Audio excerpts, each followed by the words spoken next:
మీ వ్యాపార ప్రకటనల కోసం ఈ నంబర్ను సంప్రదించండి. నమస్తే. ప్రస్తుతం మనతో పాటు సీనియర్ జర్నలిస్ట్ దాము బాలాజీ ఉన్నారు. ఆయనతో మాట్లాడదాం. నమస్తే సార్. నమస్తే. సార్, జనసేన విషయంలో సింబల్‌కి వచ్చి ఆ గ్లాస్ సింబల్ అయితే ఉందో అది ఫ్రీ సింబల్ అని చెప్పేసి అంటున్నారు. అంటే పవన్ కళ్యాణ్ పోటీ చేసే ప్లేస్‌లోనే ఆ సింబల్ ఉంటుంది. మిగతా ప్లేసెస్‌లో అది ఫ్రీ సింబల్ అని అంటున్నారు. అసలు ఈ సింబల్ గోల్ ఏంది సార్? సింబల్ గోల్ ఏంటంటే మామూలుగా మనకి election symbols reservation and allotment order అంటారు దాన్ని.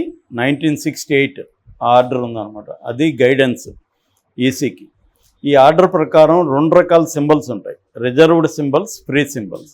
రిజర్వ్డ్ సింబల్స్ ఎవరికి ఇస్తారంటే రికగ్నైజ్డ్ పార్టీస్కి. రికగ్నైజ్డ్ పార్టీకి మళ్ళీ బేస్ ఏంటంటే, ఒక అసెంబ్లీ నియోజకవర్గంలో ఒక పార్టీని గుర్తించాలంటే ఆ పార్టీకి ఒక ఎలక్షన్లో 6% మొత్తం పోలైన ఓట్లలో 6% అయినా వచ్చుండాలి, లేదా 2 ఎమ్మెల్యేలన్నా వచ్చుండాలి, లేదా ఓవరాల్గా 3% ఎమ్మెల్యేలన్నా వాళ్ళు సంపాదించి ఉండాలి. సో ఈ క్రైటీరియా మీట్ అయితే ఆ పార్టీకి ఇస్తారనమాట. అంటే 6% ఓట్లు ప్లస్ 2 ఎమ్మెల్యే సీట్లు వచ్చి ఉండాలి. అది జనసేనకు రాల. 6% ఓట్లు వచ్చుండొచ్చేమో కానీ 2 ఎమ్మెల్యే సీట్లు రాలేదు కదా. అందుకని దాన్ని రికగ్నైజ్డ్ పార్టీగా గుర్తించట్లేదు. సో ఇప్పటికే అది ఇండిపెండెంట్ లాంటిదే. అంటే ప్రతి క్యాండిడేట్ ఇండిపెండెంట్ లాంటిది చెప్పుకోవడానికి ఉంటుంది. అందుకని ఇక్కడ తెలంగాణలో కూడా వాళ్ళకి గ్లాస్ ఇవ్వలేదు. ఇక్కడ వాళ్ళు 8 మంది పోటీ చేస్తే 8 మంది ఇండిపెండెంట్గానే పోటీ చేశారు. ఇప్పుడు అది అక్కడ ఏమైందంటే దాని తర్వాత 2 పార్టీల మధ్య ఈ గాజు గ్లాసు గొడవ జరిగింది. ఒకటి జనసేన, రెండవది రాష్ట్రీయ ప్రజా కాంగ్రెస్ సెక్యులర్ పార్టీ మేడా శ్రీనివాస్. ఆల్రెడీ నేను ఒక ఇది కూడా చేశాను. ఆయన నా మీద కూడా ఒక వీడియో చేశాడు. నేనేదో నేను పవన్ కళ్యాణ్ దగ్గర ప్యాకేజ్ తీసుకొని ఆయన మీద చేస్తున్నట్టుగా ఆయన నా మీద కూడా వీడియో చేశాడు. నేను దాంట్లో ఆయన మీద కామెంట్ ఏం చేశానంటే, వీళ్ళు పార్టీలు పెట్టుకునే వాళ్ళు మా సినిమా టైటిల్ అమ్ముకున్నట్టు అమ్ముకునే ఛాన్స్ ఉందని చెప్పాను తప్ప ఆయన అమ్ముకున్నాడు లేదని నాకు తెలియదు, నేను చెప్పలేదు కూడా.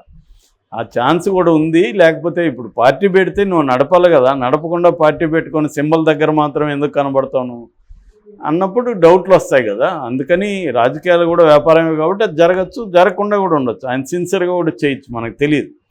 పాజిబిలిటీ గురించి చెప్పాను నేను. దాంట్లో ఆయన నేనేం తప్పు పట్టింది ఏం లేదు.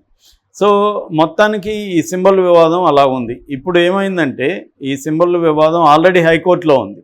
ఏముందంటే ఈ సింబల్ని జనసేనకు కేటాయించారు. ఫస్ట్లో కేటాయించినప్పుడు ఈ మేడా శ్రీనివాస్ హైకోర్టులో కేసు వేశారు. ఇది నేను అప్లికేషన్ పెట్టాను ముందుగా, నాకు ఇవ్వలేదు.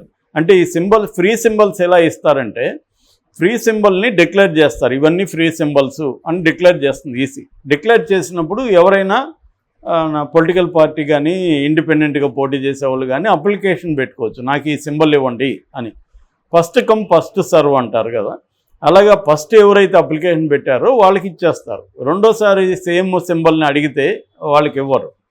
సో అలాగా వీళ్ళు మేమే ఫస్ట్ పెట్టామని వీళ్ళు చెప్తుంటే ఈసీ ఏం చెప్తుందంటే, మీరు కాదు జనసేన ఫస్ట్ పెట్టింది, తర్వాత మీరు పెట్టారు, అందుకని మేము మీకు ఇవ్వలేదని వాళ్ళు చెప్తున్నారు. మరి దాన్ని ఎలా కోర్టులో ఇప్పుడు ప్రూవ్ చేసుకోవాల్సిన బాధ్యత ఈసీకే ఉంటుంది. జనసేన ముందు పెట్టింది, అదొక అంశం. రెండోది, ఇప్పుడు జనసేనకి ఈసీ ఒక షాకింగ్ న్యూస్ చెప్పింది. అదేంటంటే, ఇది యాక్చువల్గా ఫ్రీ సింబల్, మీరు అప్లికేషన్ పెట్టుకున్నారు కానీ మీరు రాష్ట్ర వ్యాప్తంగా పోటీ చేయట్లేదు.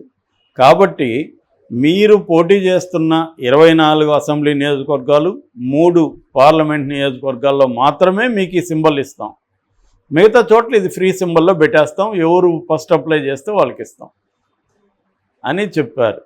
ఇప్పుడు మరి ఈ మేడా శ్రీనివాసే దీన్ని తను తీసుకుంటాడా? ఎందుకంటే ఆల్రెడీ ఆయన అప్లికేషన్ ఉంది కాబట్టి. అట్లా తీసుకుంటే తెలుగుదేశానికి జనసేనకి ఇద్దరికి ఇబ్బంది.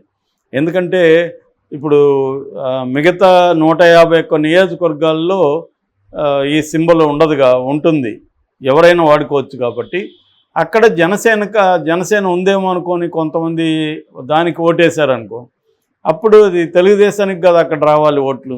సో ఆ రకంగా తెలుగుదేశానికి ఇబ్బంది. సో తమ పార్టీ సింపథైజర్స్తో తెలుగుదేశానికి వేస్తే జనసేనకు కూడా ఇబ్బంది. ఎందుకంటే జనసేన ఓట్లంతా తెలుగుదేశానికి ట్రాన్స్ఫర్ అయితేనే ఈ పొత్తు అనేది సక్సెస్ అవుతుంది.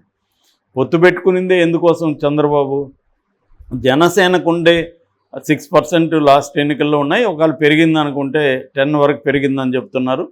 ఆ 10% ఓట్లు తమకి ట్రాన్స్ఫర్ అవుతాయనేది చంద్రబాబుకు ఉండే అంచనా. తనకి 35 నుంచి 40% ఓట్లు ఉంటే, ఓట్ షేర్ ఉంటే, దాంతోపాటు ఈ 10% యాడ్ అయితే 40 నుంచి 50 వరకు యావరేజ్లో మనకి ఓట్ షేర్ వస్తే మనం జగన్ని ఢీకొట్టచ్చు అనేది చంద్రబాబుకు ఉండే లెక్కలు.